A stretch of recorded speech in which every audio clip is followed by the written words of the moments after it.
Miss Patricia, I think you're on mute.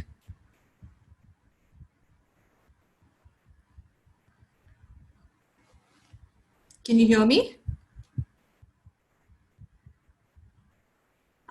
You need to unmute yourself. I can't hear you.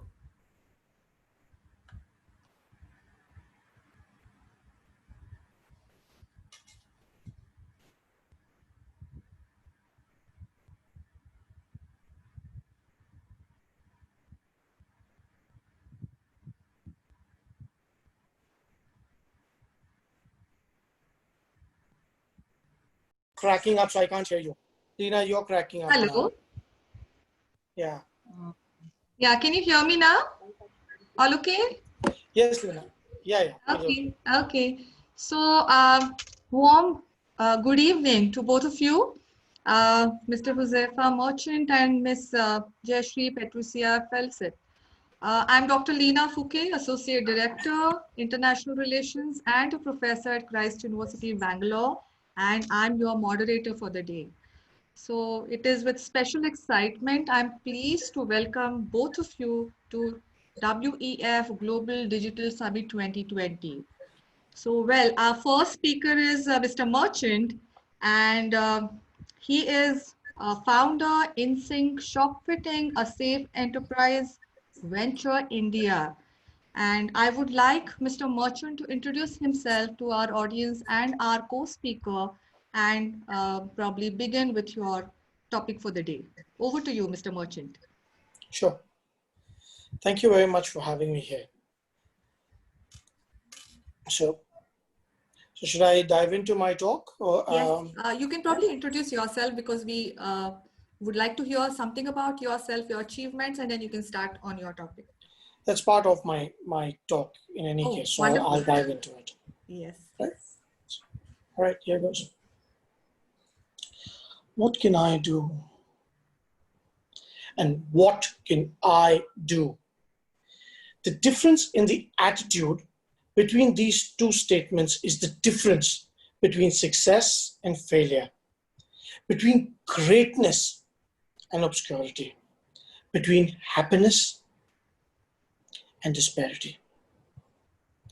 Problems, challenges, and adversities are a part of our life as much as our own breath. We can't run from them. We can't hide from them. And we certainly cannot wish them away. How we face our adversities defines who we are and how we emerge out of our situations. Hi guys, I'm Josefa Merchant, and I'm no stranger to challenges and certainly not to adversities.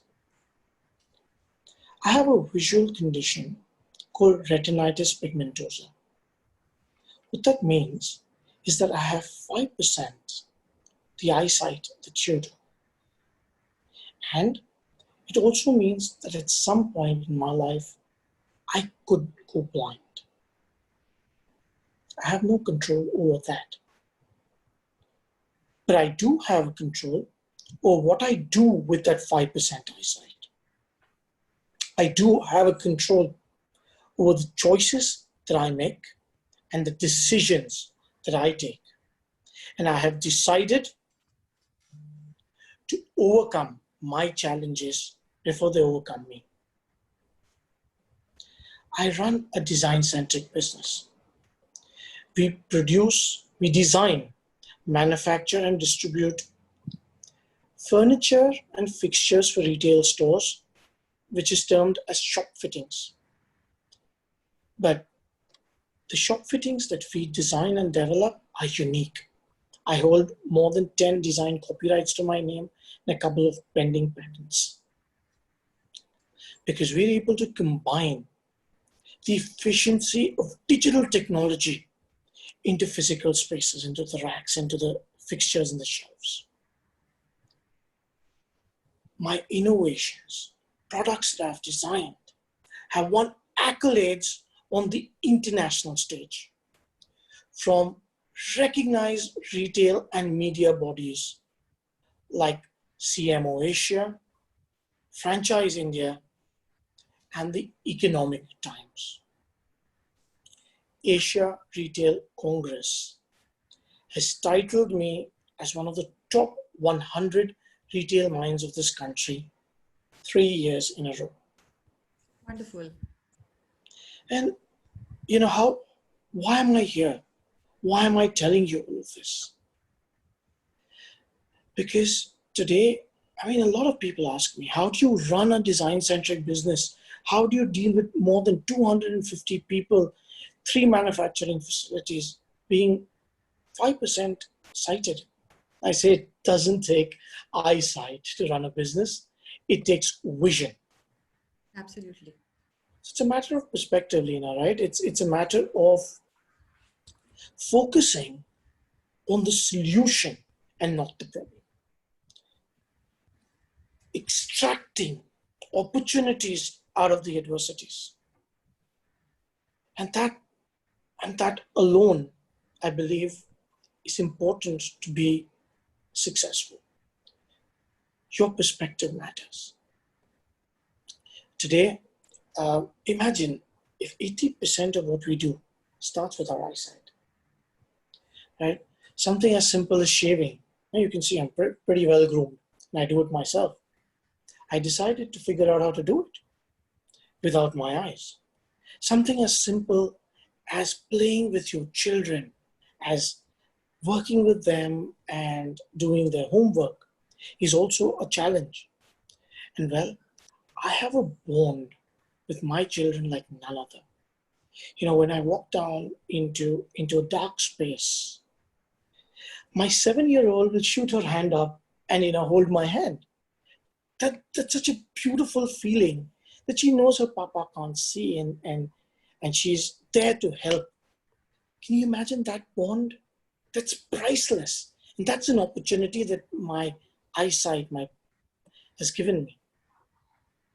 And, when it comes to designing these products, it's generally when you design with your eyes. In my case, I've figured out 2 things, 2 very, very important things. How to communicate my ideas into words, how to receive that communication back through words, and training people to explain complex ideas in words, and then be able to create the design into my head and explaining it back. So how to communicate with people, how to explain your ideas, it's such an important thing. And most people, most HR would tell you that your soft skills, your communication skills rank really high. And I needed to do it to succeed. It was an opportunity that was given to me because of my adversities. It was something that I extracted out of it.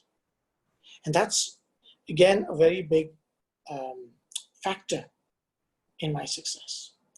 Today, my communication skills has seen me become the leader of Speakers Tribe Mumbai and the global VP of Speakers Tribe, which is an organization of speakers and trained speakers across the globe. That's what, again, this adversity, that's the opportunity that I've been able to extract out of it. And when I have a lot of friends, a lot of women, a few of them who have been spoken on this platform today, who are in high-ranking positions like CEOs and heads of Chamber of Commerce.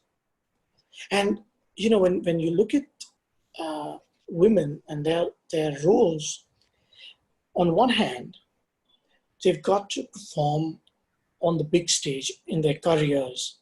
And on the other hand, they have bigger duties at home as homemakers.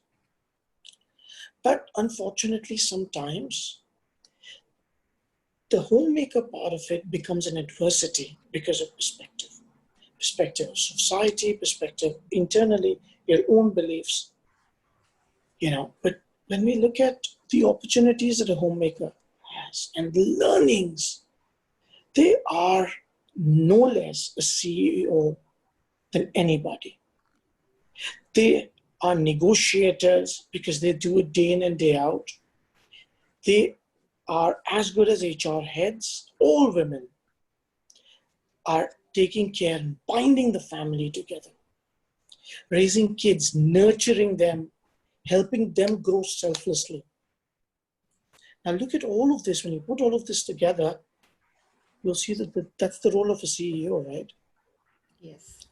So you need to look at this not as an adversity, not as a challenge, but as an opportunity. What you learn from here, when you go back and it's in your workplace, I mean, perform, because you're going to be better performers, better administrators, you're more frugal and better organized. I mean, a woman's kitchen is organized by 5S. So, I mean, you can't get better than that. But it's important to know that you have to leave your limiting beliefs behind. Believe in yourself. I deserve to win. I deserve to succeed. I do. So if you're listening to me today, you're in this room, or you're going to be listening to me out there on the World Wide Web, you need today, right here, this is the opportunity. Join my mission. Leave your limiting beliefs behind you. Take all those shackles and melt them. When you do, you'll get the best armor, the best sword to fight forward and to make something out of your life. You might not have the control of how your situation around you is, but you do have a control of what you do with it. Absolutely. Of the choices that you make. So in closing, I'll leave you guys here with a beautiful line by Sri Harivansh Rai Bachchan. तू खुद की खोज में निकल, तू किस लिए हताश है, तेरे वजूद की समय को भी तलाश है, समय को भी तलाश है.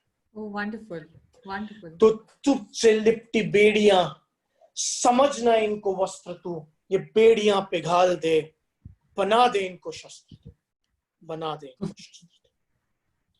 तू खुद की खोज में निकल, तू किस लिए हताश है, तेरे वजूद की समय को भी तलाश, समय को भी तलाश.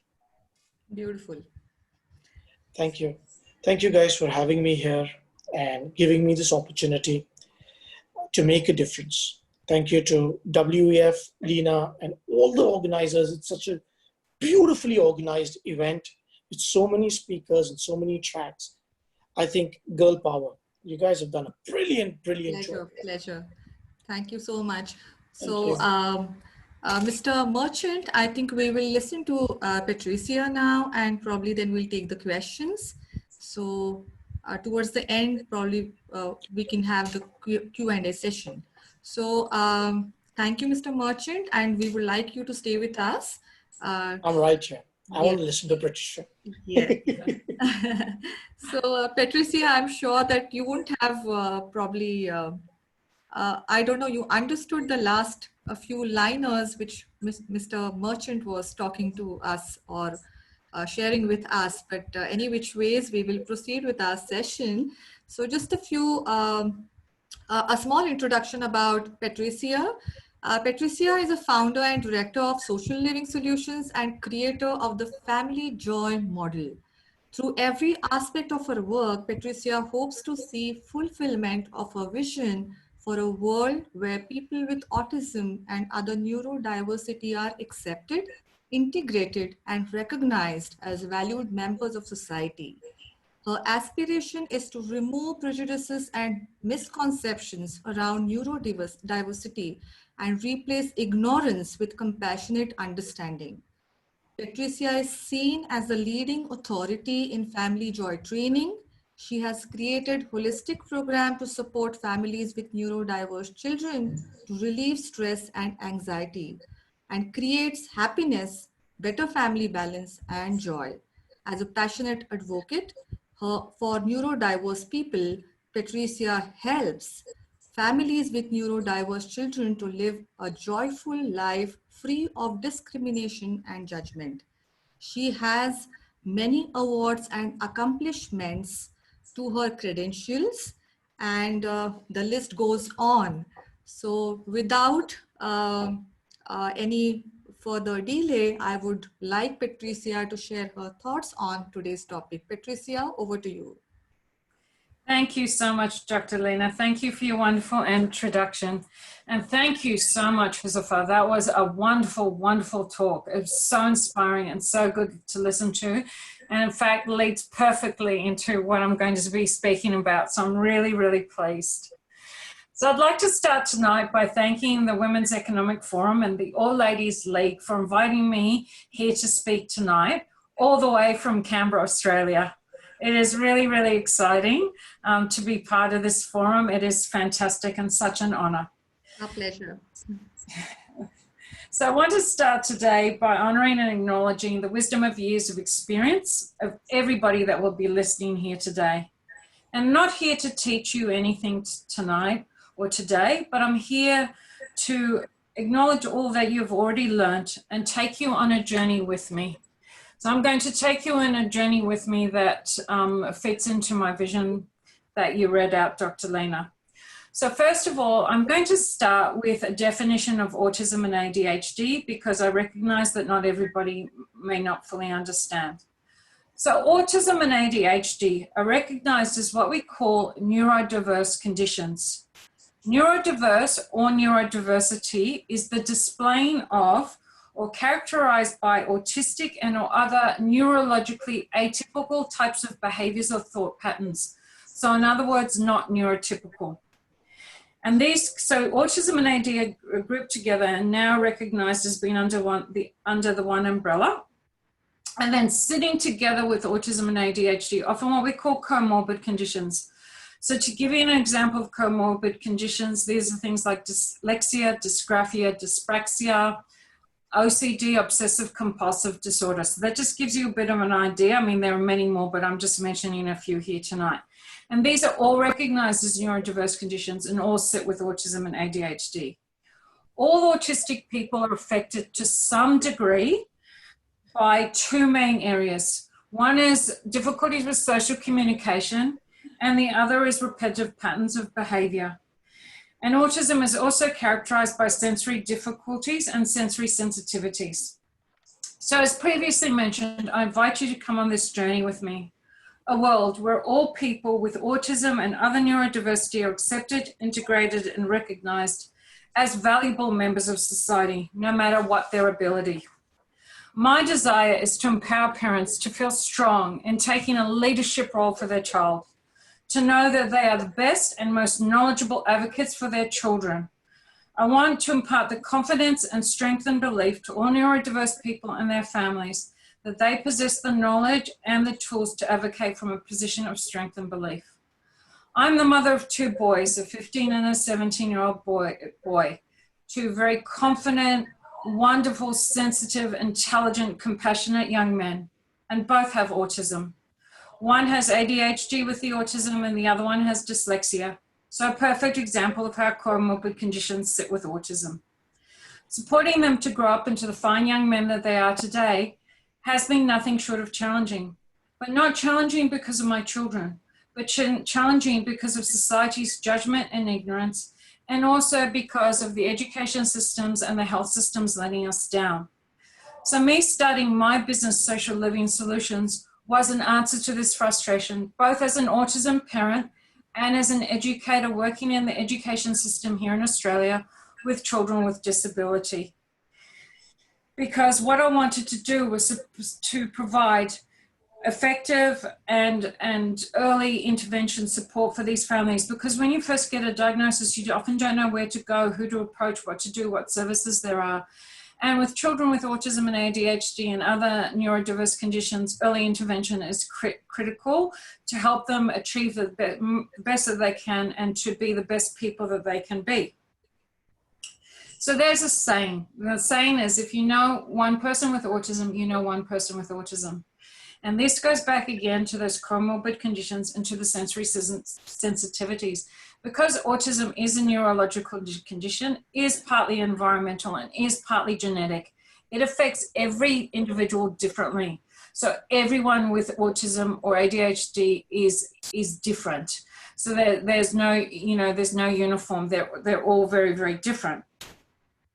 So I just want to bring that up and make people watching today aware of that. Now I'm just going to share some rather startling facts and figures with you. Here in Australia, the average life expectancy of a person on the autism spectrum is 54.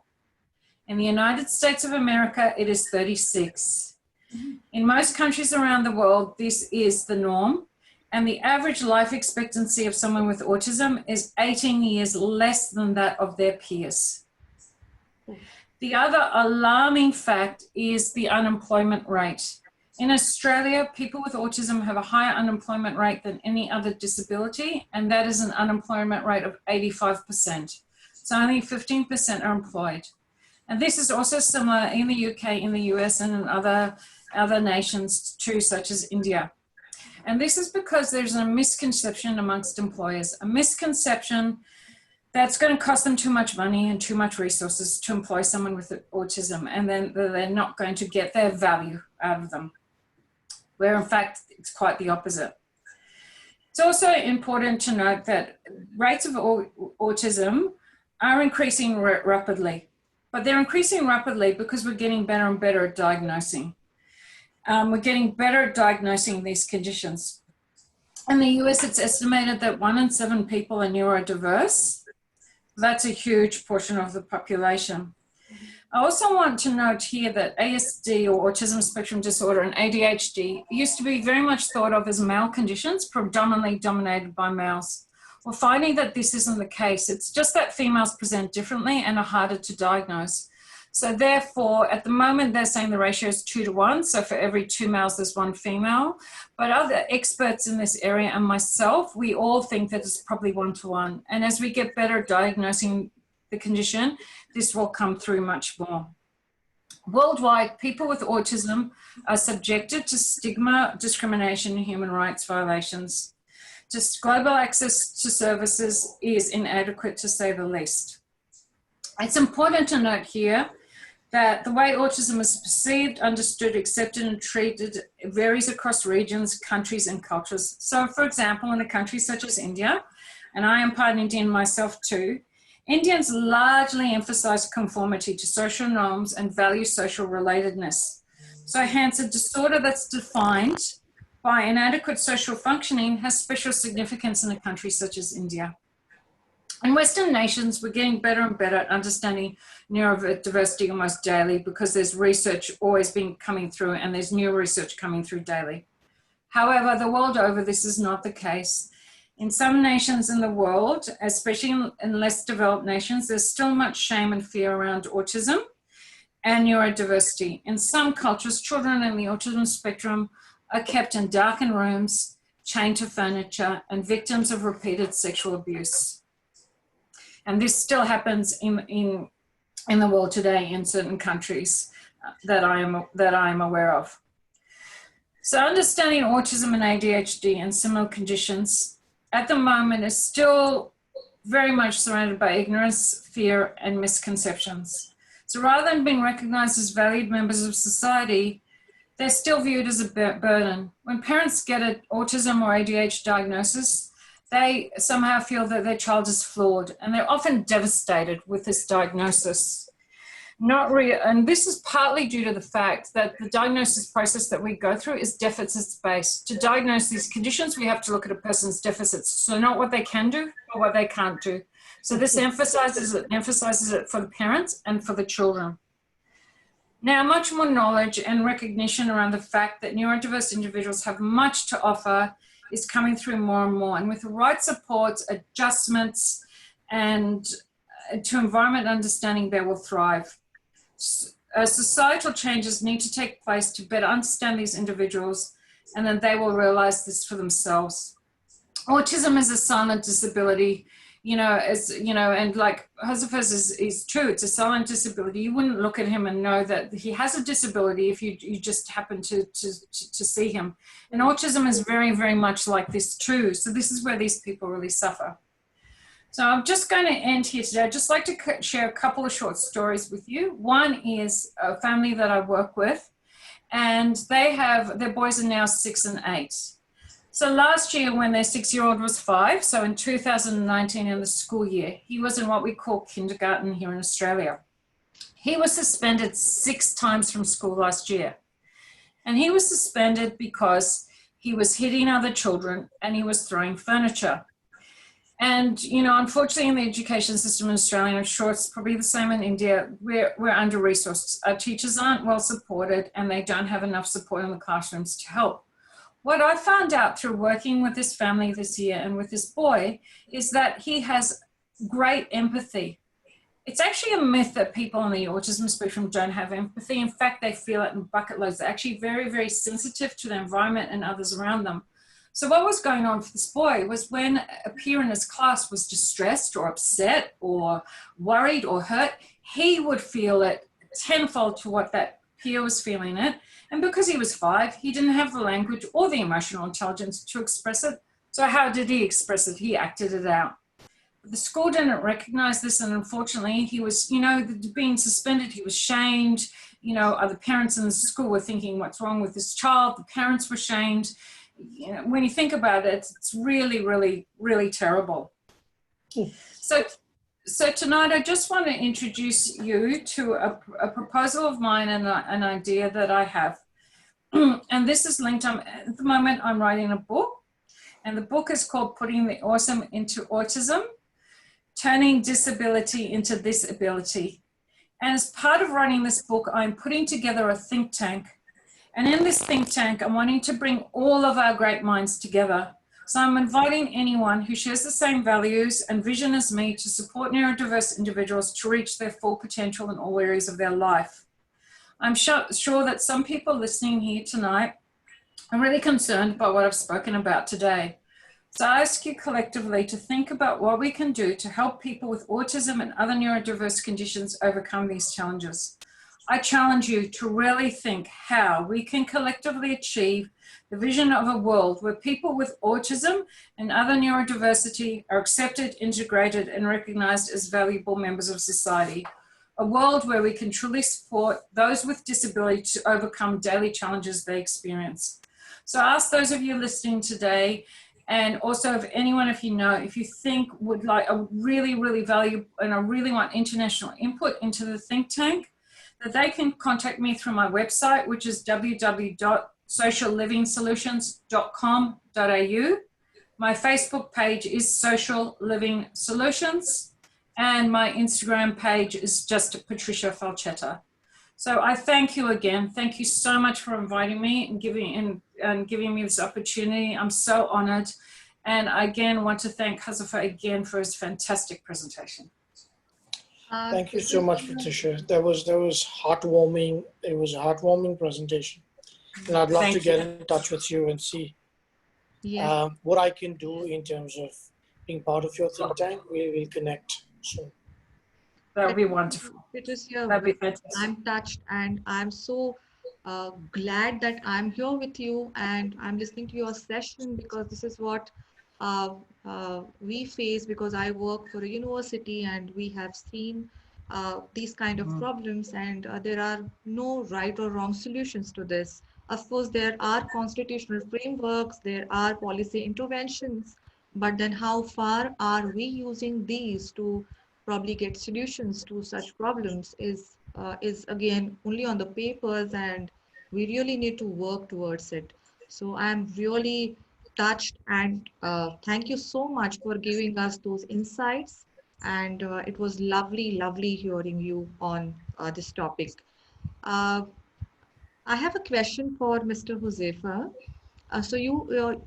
Mr. Merchant, you said that you are into design. So have you ever thought about any kind of designs, or have you patented any designs which probably will help differently able people in our society? So like I said, we work on the retail spectrum, right? On the retail stage. Now, part of the digital technology enablement started because now, for example, when I go into a retail store, I generally find that most retail stores are not lit, especially when you're looking at the product. Because think about the architecture of a store. You have a shelf in front of you. The light is coming from here, from behind on the ceiling. Now, when you're standing in front of the shelf, what happens? It's your own shadow which falls on the merchandise.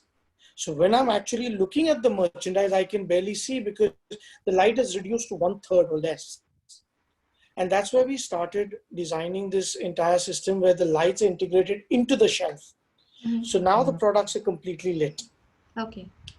Then we've integrated digital screens as signages into the shelves, into the rack itself. So if you cannot see very well or you're low vision, there is the sense of being able to see something which is lit, which I, like for example, right now I can look into my iPad and I can see your faces. But were you standing in front of me, that would have been difficult. Absolutely. Right? So we've done that. Okay. Also, a lot of people who probably cannot see, but even cannot hear. We've integrated the sense of smell into the retail environment, into the rack itself. So you can actually go from one space to another space, and the two spaces can be separated by the smell. So the men's area can have a different smell from the women's area. We've already done that here.